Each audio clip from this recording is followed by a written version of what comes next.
million, trillion, million, billion, trillions of orbiting snowballs. Orbiting snowballs. Orbiting... A flat fact. A flat fact. The realm. Do you know what the realm is? A story we agree to tell each other over and over till we forget that it's a lie. At the third stroke, it will be 9, 50, and 10 seconds. At the third stroke, it will be 10, 27, and 10 seconds.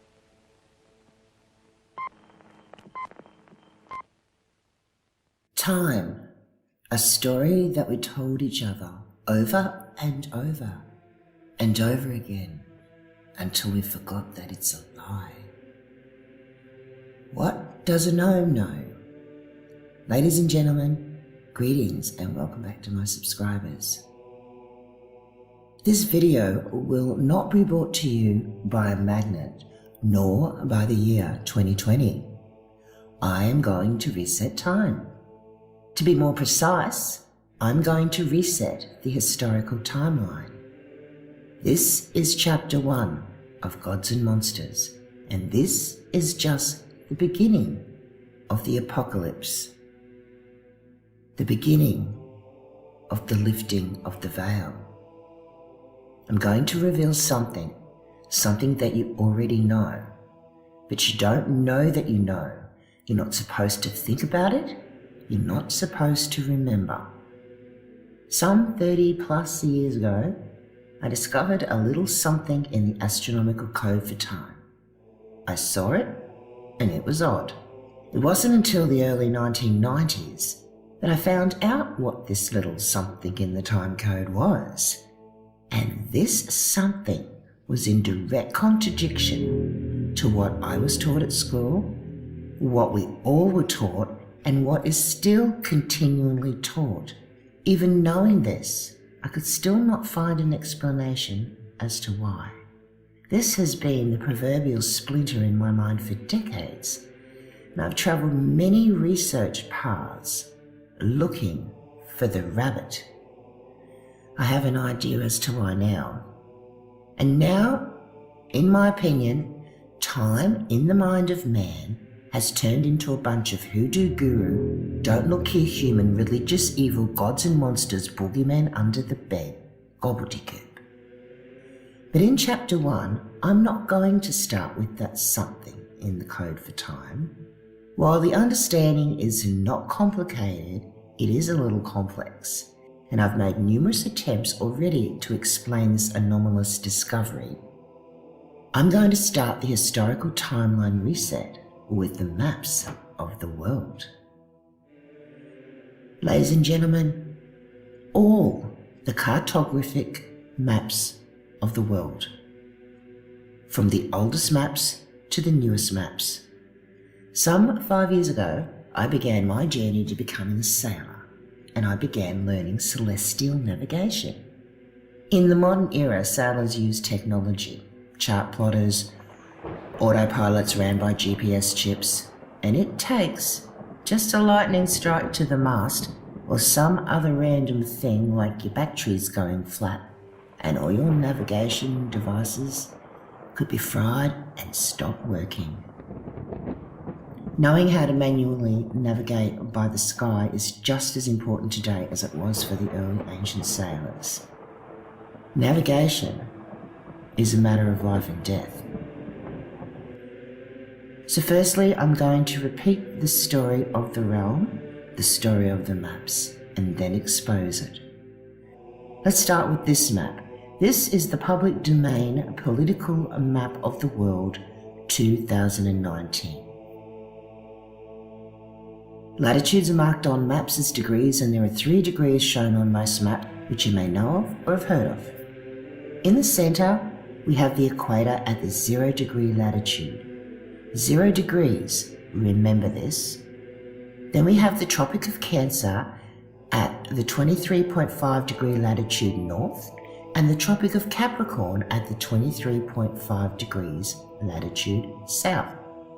The Tropic of Capricorn and Cancer are so named because of the positions of the Sun in these constellations at the summer and winter solstices respectively. I'm in Australia, which lies south of the equator. At December, it is the summer solstice in Australia and the winter solstice to countries north of the equator. It is the same opposite with the vernal and autumn equinoxes. So I won't make you convert this in your mind. I will use the months of the year as the calendars of the West present to us, so the following will be as clear as possible to everyone, especially if English is not your first language. In the days of once upon a time, the olden people, the ancients, described and determined these latitudes. Firstly, I have 5 of the earliest maps to present.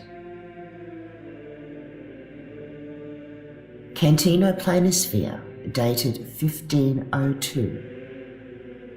I've created a zoom box in the corner on this and the following maps, so it will be a little easier to see the old markings. I wish to make a point, so I'll be showing the markings on each of the 5 maps. The equator is marked as equinoctial. The tropic latitude north marked Tropiaeus Ciar, and the tropic latitude south marked Circulus Capricorni. The Ruche map, dated 1570. Let's follow the circle of the equator line. The equator line is marked Circulus Equinoctialis.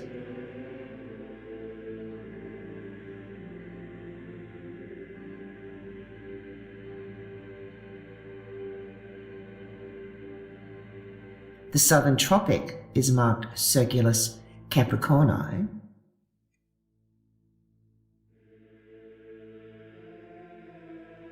And the northern tropic is marked Circulus Canceri.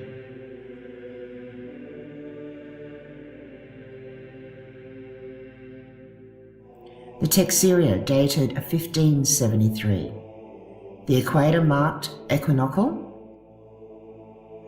The northern tropic latitude, Circulus Canceri, and the southern tropic latitude, Circulus Capricorni. Stay with me, just 2 more. The Orbis Typus Universalis, dated circa 1500s. The equator marked equinoctialis. The northern tropic, Circulus Canceri. The southern tropic, Circulus Capricorni.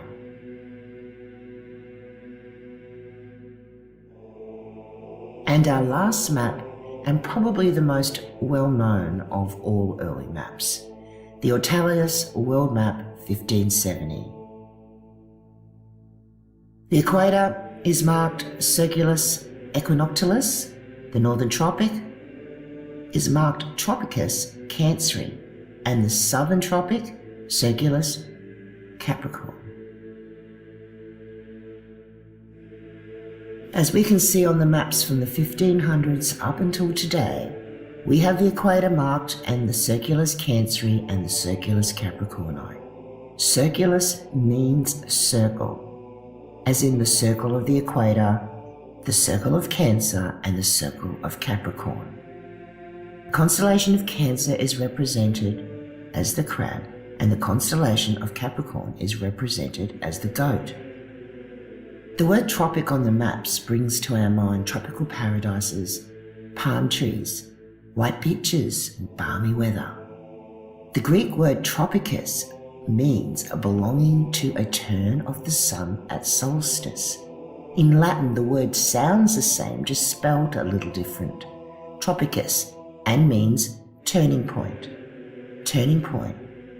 As per the maps of the world and the story we are told, at solar noon on the March equinox, the sun will be directly overhead at the 0-degree equator latitude and have equal hours of light and dark.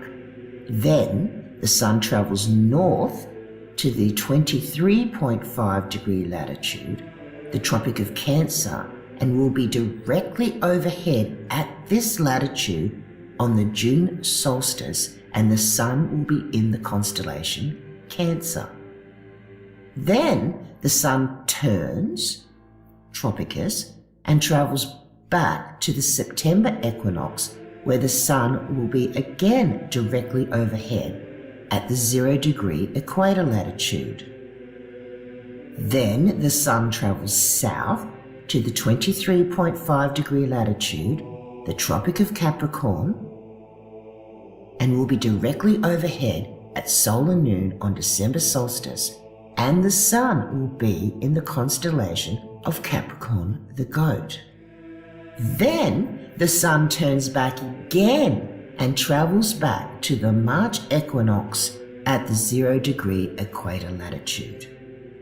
The movement of the sun from the equator to the tropic turning point and back occurs 4 times a year, every year, year after year.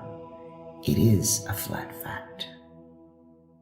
Now let's look at the degree markings on the maps as they refer to time, and let us look where the paintings of old give us a big clue. See where they are all pointing? Up, ladies and gentlemen. Up. The sky. The sky above your head is not lying to you. Let's look at those degree markings as the ancestors of the once upon a time who named the constellations determined the degrees. The older ones of the old ways used a circulus, a 360-degree flat circle to divide the sky and make measurements. We will find the equinox line and the solstice line making a cross within the circle. This 360-degree circle is then divided up into equal parts of 30 degrees, and each of the degree arcs, they group the starlights into what is named constellations, which they anthropomorphize into animals, people, or things. I personally think it is a very clever way to pass down information. Here I have highlighted the Tropic of Capricorn the Goat and the Tropic of Cancer the Crab in their solstice positions. In the equinox positions we have Aries and Libra. First point of Aries, also known as the cusp of Aries. The first point of Aries considered prime meridian. The first point of Aries stated to be important today in the fields of astronomy and navigation. The first point of Libra is located exactly 180 degrees from Aries. Aries is the sheep, the ram, the lamb. Behold the Lamb of God. Agnus Dei, Latin for the Lamb of God. The realm is replete with paintings and carvings of the Agnus Dei, the Lamb of God. Let's cue the epic music.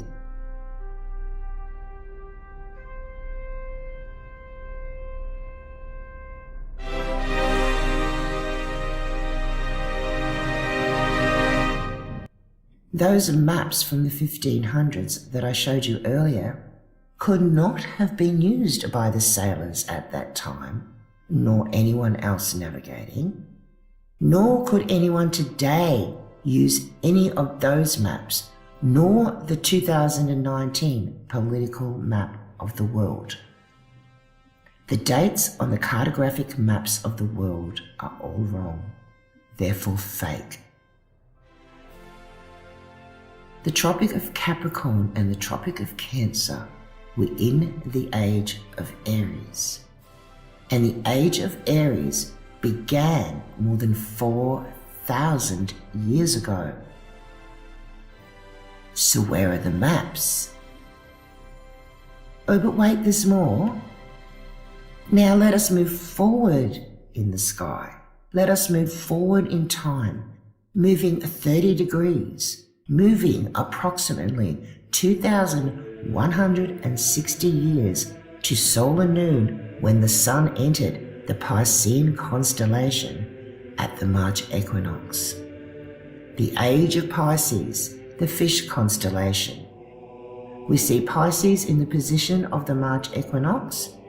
Exactly 180 degrees opposite, we have the constellation Virgo the Virgin at the September equinox. And in the solstice positions, we have at December the Sagittarius constellation, and at June, Gemini, the Twins constellation. The age of Pisces began more than 2,000 years ago. So where are the maps for the last 2,000 years showing the Tropic of Sagittarius and the Tropic of Gemini?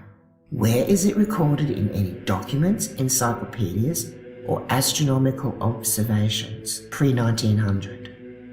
Let's see if some maps and documentation mysteriously start appearing with these markings after this video. Still, we are not up to the current time. Let's move forward in the sky again. Let us move another 2,000 years forward. Sometime soon at solar noon at the March equinox, the Sun will be in the constellation Aquarius of the Water Bearer, and every eye will see it. At the June solstice 2020, the Sun was in the constellation Taurus.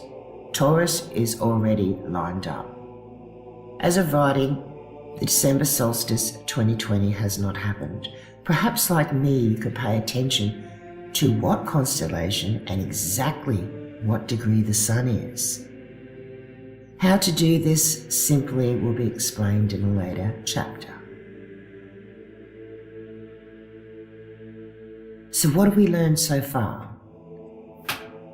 The Tropic of Capricorn and the Tropic of Cancer were in the age of Aries, which began some 4,000 years ago. All the cartographic maps in existence use this timeline. The latest Google Earth for Windows also shows this 4,000-year-old timeline. The age of Pisces began some 2,000 years ago, and there are no cartographic maps showing the Tropic of Sagittarius and the Tropic of Gemini in existence as of writing. I'm sure someone will find a way to justify the fact that there are no maps with the correct timeline. But as I said earlier in this chapter, navigation on the oceans is a matter of life and death. The maps need to be correct and show the right time. These ancestors of once upon a time knew what the sky was doing. This evidence, which will be another apocalyptic reveal in a later chapter, contradicts the historical narrative, just like the maps. But no spoilers now. 27 and 10 seconds.